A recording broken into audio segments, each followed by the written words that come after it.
So there was a lot of comment and a lot of talk about the NBC coverage as well, with what was said and what people were saying, and how much attention do you pay to that? And did you and Chris McCormack have a conversation post Kona about what was said and what was going on between you two? Because clearly there's a line drawn in the sand at some point between you two.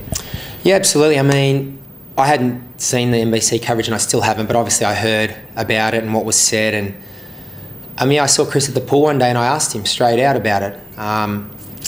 Why he said some of the things, and it was good. I mean, we hadn't really spoken that much for a long time, so I think I asked him a lot of questions, he asked me a lot of questions. I think we realised there was a lot of Chinese whispers out there. And I mean, as far as, you know, I've always said the great thing about sport is what you have is results.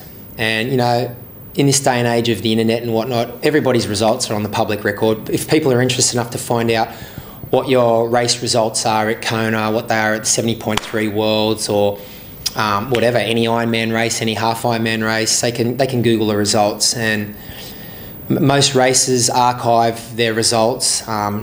Most series archive their results. So that's all the public record. So what people say on or off the record about that never bothers me, because I'm very happy with the body of work I've put together, you know. Some of the other stuff, I asked Chris about, and we spoke about things, and I think it was good. I think it was good because we'd sort of been speaking to each other through the media or through other people for a long time.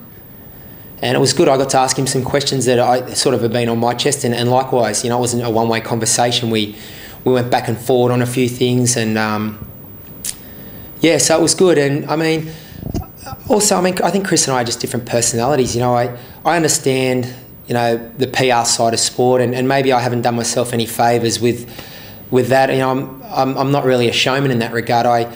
You know, the thing I love about sport is it's objective. You turn up, you race, and then there's results, and you get judged on that. I've always been a big believer in just judging me on my results. You know, I might be as boring as, you know what, in the interview, but if I win the race, well, judge me on that, because that's, you know, we're not debating.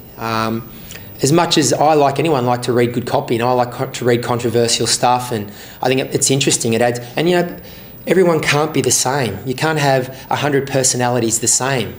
Everyone's different. That's what, you know, makes the world go round, I guess, as they say. And I guess that's the intriguing and interesting thing, the way different personalities go up against each other. But at the end of the day, it's still sport. It's racing, and for me, you know, I never did this sport to get on the cover of magazines or be interviewed by you, as much as I enjoy it, Phil, but I did this sport to try and win races and fulfil my potential, and for the personal challenge. And for me, even at this level, that's still what it's about. I mean, I enjoy it. It's nice to, I don't think anyone doesn't like a pat on the back for a job well done, or professional recognition.